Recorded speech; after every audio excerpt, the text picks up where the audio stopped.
ಹೌದು ಬರಲೇಬೇಕು.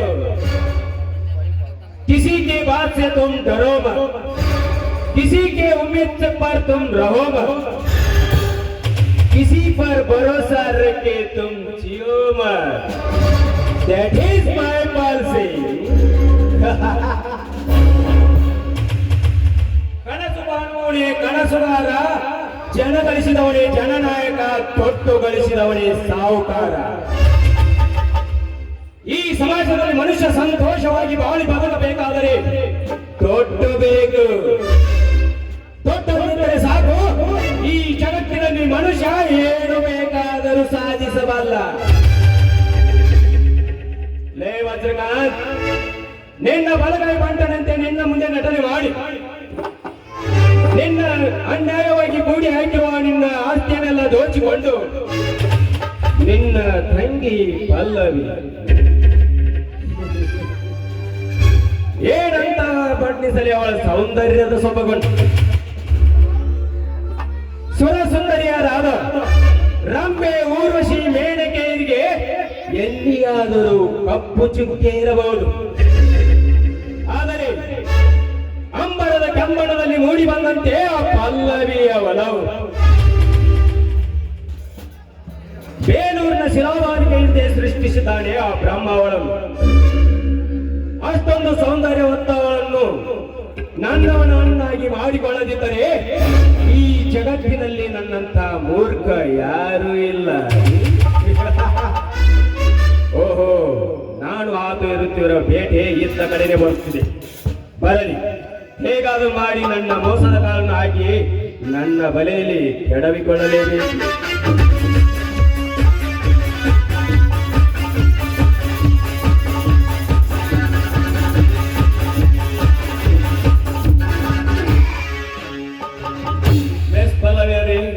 ತಮ್ಮ ಪಯಣ ಇತ್ತ ಕಡೆಗೆ ಯಾಕೆ?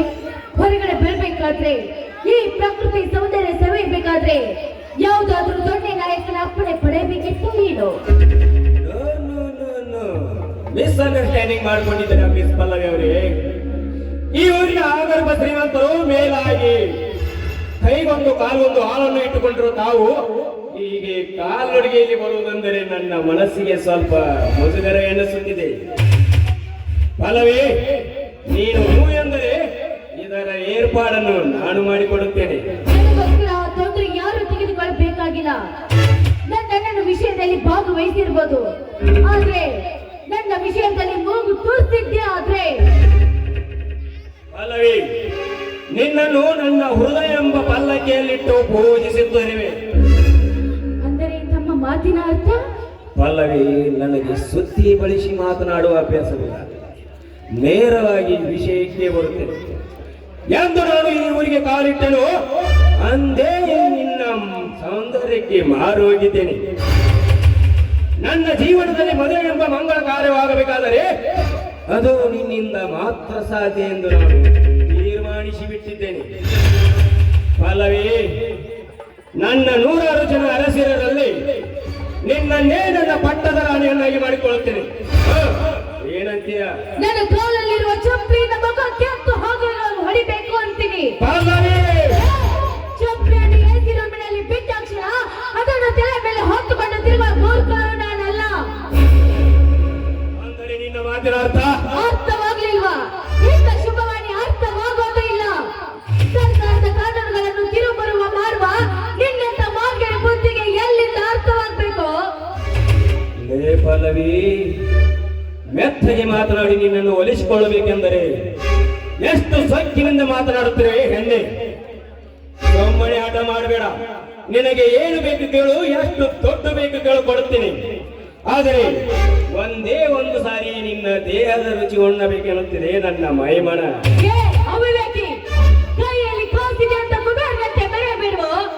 ಈ ನನ್ನ ದೇಹ ಎತ್ತಿ ಇದ್ರು ನನ್ನ ಗಂಡನಿಗೆ ಮೀಸಲು ಹೊತ್ತು ನಿನ್ನಂತವನಿಗಲ್ಲ. ನನ್ನ ಗಂಡ ಕುರುಡಿನೇ ಇರ್ಲಿ, ಕುಂಟನೇ ಇರ್ಲಿ, ಅವನೇ ನನಗೆ ತಾಳಿ ಕಟ್ಟಿದ ಗಂಡ. ಅಂತದ್ರಲ್ಲಿ ನನ್ನ ಶೀಲದ ಸರಿಹ ಬಂದಿದ್ದೆ. ಆದ್ರೆ ಎದ್ದು ಮಂದಿ ಎದೆಗೆ ಒದಿತಾರೆ ಇದೇ ಸಮಾಜದ ಗಂಡುಗಳ ಗರತಿಯರು. ಪಲ್ಲವಿ, ಜಡೆಗೆ ಮುಡಿಕೆ ತೊಟ್ಟು ಮಲ್ಲಿಗೆ ತೊಟ್ಟು ಮೊಸರೆ ತಿಕ್ಕ ಸಿಕ್ಕುವ ಹೆಣ್ಣು ನೀನು. ನಿನಗೆ ಇಷ್ಟು ಸೊಕ್ಕಿರಬೇಕಾದರೆ ತೊಡೆ ತಟ್ಟಿ ಮೀಸಿದ್ದಿರುವ ಗಂಡು ನಾನು. ನನಗೆ ಅಷ್ಟು ಸೊಕ್ಕಿರಬಾರದು. ಲೇ ಬಂಗಲಾಡಿ ఏం చూస్తావు ಇವತ್ತು ఎవడు వస్తాను నేను చూస్తావు ನೀನಂತ ಕಾಮಗಳಿಂದ ಎಷ್ಟು ಹೆಣ್ಣು ಮಕ್ಕಳ ಜೀವನ ಸರ್ವನಾಶವಾಗಿದೆ. ಅದಕ್ಕೋಸ್ಕರ ಅಂತ್ಯ ಹಾಡಲು ಬರ್ತಾ ಇದ್ದೇನೆ ನನ್ನ ಹೃದಯಕ್ಕೆ ರೈತ ಹುಲಿಯ. ರೈತ ವಂಶದ ಹುಲಿ. ನಾನೇ ರಾಜಾದಿರಾಜ ರಾಜ ಇರುವಾಗ ಅವನೇ ಅವನಿಗೆ ಇಲ್ಲಿ ಒಂದೇ ಒಂದು ದಿನ ಬದುಕುತ್ತೇನೆಂಬ ಭರವಸೆಯಲ್ಲಿರುವ ನಗುತ್ತಿರುವಾಗ 100 ವರ್ಷ ರೌಡಿ ಸಾಮ್ರಾಜ್ಯದಲ್ಲಿ ಅದ್ದೂರಿಯಾಗಿ ದರ್ಬಾರ್ ಮಾಡಿದವನು ಈ ದರ್ಪದವಲಿ. ಮೇಲಾಗಿ ಈ ಊರಿನ ದಣಿ ನಾನಿರುವಾಗ ಅವನೇ ಅವನಿಗೆ ಇಲ್ಲಿ ಈ ದಟ್ಟವಾದ ಕಾಡಿನಲ್ಲಿ ಆ ಸೂರ್ಯನಿಗಿಂತ ಒಂದು ಕ್ಷಣವಾದರೂ ಭೂಮಿಗೆ ಅಪ್ಪಳಿಸದೇ ಇರುವುದಿಲ್ಲ. ಅದೇ ರೀತಿ ನನ್ನ ಬಾಳಿನ ಆಶಾಕಿರಣವಾದ ನನ್ನ ರೈತ ಹುಲಿಯನ ಕೈಯಲ್ಲಿ ಸಿಕ್ಕು ಸತ್ತು ಹೋಗಬೇಡ. ಸುಮ್ಮನೆ ಹೊಟ್ಟು ಹೋಗ ಇಲ್ಲಿಂದ. ಈ ನಿನ್ನ ಕೃತಕ ಮಳೆಯ ಭರವಸೆ ಹೂವನ್ನು ನನ್ನ ಕಿವಿಯಲ್ಲಿ ಇಡುತ್ತೇನೆಂದರು ನಾನು ನಂಬುತ್ತೇನೆಂದು ತಿಳಿದಿರುವ ಪಲ್ಲವಿ ನೀನು ಈ ಊರಿನ ನೀರನ್ನು ಮಾತ್ರ ಕುಡಿದಿರುವೆ. ಆದ್ರೆ ನಾನು ಇಡೀ ಸ್ಟೇಟ್ ನೀರನ್ನು ಕುಡಿದು ಬಂದಿರುವೆ. ಪಲ್ಲವಿ ಅತಳ ಸುತ್ತಳ ಪಾತಾಳವಂತಾಗಿ ಆ ಹರಿಹರ ಬ್ರಹ್ಮಾಜಿಗಳು ಬಂದರು ಎಂದು ನಿನ್ನನ್ನು ಕಾಪಾಡಲು ಸಾಧ್ಯವೇ ಇಲ್ಲ. ಲೇ ಬಂಗಲಾಡೆ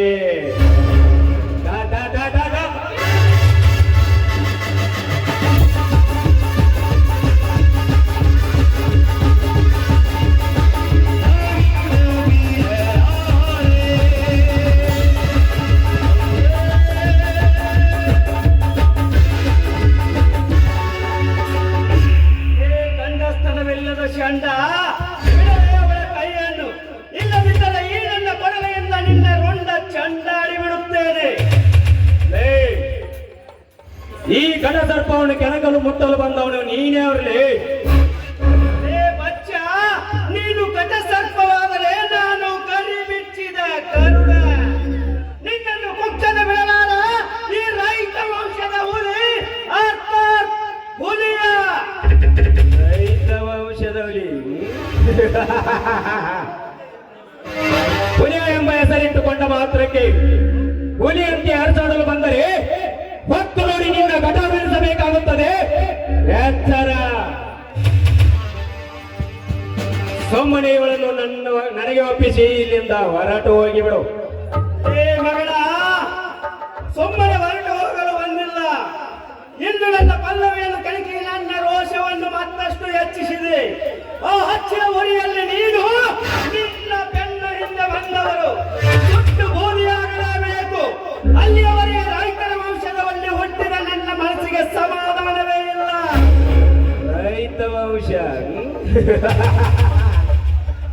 ಅಷ್ಟೇ ಅಲ್ಲದೆ ಮಗನ, ಹೆಣ್ಣು ಹುಲಿಗಳ ಹಾಲು ಕುಡಿದ ಸರ್ದಾರ ಇವಳು. ಹೆಂಡು ಹುಲಿಗಳ ಹಾಲು ಕುಡಿದ ಸರ್ದಾರ. ಸರ್ದಾರ್ ನಾನೆಂದು ಮೇಲು ಕೀಳು ಎಂಬುದನ್ನು ಮರೆತು ನಮ್ಮನ್ನು ತುಚ್ಛವಾಗಿ ಕಂಡರೆ ಹಣ ತಪ್ಪಿಸಿ ನಿನ್ನ ಘಟ ಉಳಿಸದಿದ್ದರೆ ಜಂತ ಹಾಕದೆ ಪುಸ್ತು ರಾಕದೆ ಬೆಂಕಿ ಕಾದೆ. ಬೆಂಕಿ ಪುಣ್ಯಭೂಮಿಯಾದ ಈ ಊರಲ್ಲಿ ಕರ್ಮದ ಕಟ್ಟಿಗೆಯನ್ನಿಟ್ಟು ಧರ್ಮವನ್ನು ಸುಡುತ್ತಿರುವಿರಿ. ನಿತ್ಯ ಕೆಟ್ಟ ಕರ್ಮದಲ್ಲಿ ಕೈ ತೊಳೆಯುತ್ತಿರುವ ನಿಮ್ಮಂತವರ ಜಾತಕಕ್ಕೆ ಬೆಂಕಿ ಹಚ್ಚುವಲ್ಲಿರುವನು ರೈತ ವಂಶದಲ್ಲಿ ಹುಟ್ಟಿ. ಹುಲಿಯ ಲೇ ಹುಲಿಯ, ನಿಮ್ಮಂತ ಎಷ್ಟೋ ಪುಣ್ಯಗಳನ್ನು ರುಂಡವನ್ನು ಕತ್ತರಿಸಿ ರುಂಡವನ್ನು ರಕ್ತದೊಂದಿಗೆ ಮಣ್ಣು ಮಾಡಿ ಬಂದಿರುವೆ. ಲೇ ಹುಲಿಯ, ಈ ಕಂಗೆಟ್ಟ ಕಾಳಿಂಗ ಸರ್ಪವನ್ನು ಕೆಣಕಿದರೆ ಸುಟ್ಟು ಬಾರ್ ಮಾಡಿಬಿಡುವಳು ಈ ಬೆಂಕಿ. ಬೆಂಕಿ, ಈ ಹುಲಿ ಒಂದು ಸಲ ಕಾಲು ಕೆದರಿ ಮುಂದೆ ಹೆಜ್ಜೆ ಇಟ್ಟರೆ ಮುಗಿಯಿತು. ಮುಂದೆ ಬರುವ ನಿನ್ನಂತ ನರಮೇಕರನ್ನು ಅರಿವು ತಿನ್ನುವುದೇ ನನ್ನ ಕಾಯಕ. ನೋಡು ಹುಲಿಯ, ಈ ವಿಷಯ ನಿನಗೆ ಸಂಬಂಧಪಟ್ಟಿದ್ದಲ್ಲ. ಈ ಹಸಿದ ಸಿಂಹ ಬೇಟೆಯಾಡುತ್ತಿದೆ. ಸುಮ್ಮನೆ ಇವಳನ್ನು ನನಗೆ ಒಪ್ಪಿಸಿ ಇಲ್ಲಿಂದ ಹೊರಟು ಹೋಗಿಬಿಡು. ಏ ಬೆಂಕಿ, ಸುಮ್ಮನೆ ಹುಲಿ ಸಿಂಹ ಎಂದು ಯಾಕೆ ನರ ಹರ್ಕೋತಾ ಇದೆಯ? ಒಂದು ಹೆಣ್ಣಿನ ಮಾನ ಪ್ರಾಣ ಹೋಗುವುದನ್ನು ನೋಡಿಕೊಂಡು ಹೋಗುವುದು ಭಾರತೀಯ ವೀರರ ಲಕ್ಷಣವಲ್ಲ. ಅದು ಈ ಹುಲಿಯನ್ನ ಜಾಯಮಾನವೇ ಇಲ್ಲ. ಹೆಣ್ಣು ಮಕ್ಕಳು ಹಚ್ಚಿಕೊಳ್ಳುವ ಅರಿಶಿನ ಕುಂಕುಮವನ್ನು ನಮ್ಮ ಕರ್ನಾಟಕದ ಬಾವುಟವನ್ನಾಗಿ ಮಾಡಿಕೊಂಡು ಬದುಕುವ ನಾವು ಬಾವುಟವನ್ನೇ ಮುಟ್ಟಿದರೆ ಬಿಡುವುದಿಲ್ಲ. ಅಂತದರಲ್ಲಿ ಒಂದು ಹೆಣ್ಣಿನನ್ನು ಮುಟ್ಟಿದರೆ ಬಿಡ್ತೀವ? ಅದು ಚಾನ್ಸ್ ಇಲ್ಲ. ಅಂತದರಲ್ಲಿ ನನ್ನ ಕೈ ಹಿಡಿಯಬೇಕಾದ ನನ್ನ ಅರ್ಧಾಂಗಿ ಪಲ್ಲವಿಯ ಕೈ ಮುಟ್ಟಿದೆ ಎಂದ ಮೇಲೆ ಮುಟ್ಟಿರುವ ನಿನ್ನ ಕೈಯನ್ನು ಈ ಹುಲಿಯ. ಓಹೋ, ಲೇ ಪಲ್ಲವಿ, ಇವನೇನ ನಿನ್ನ ಕೈ ಹಿಡಿಯುವ ರಣಧೀರ? ನೋಡು ನೋಡು ಪಲ್ಲವಿ, ಇವನು ನಿನ್ನ ಕೈ ಹಿಡಿತಾನೋ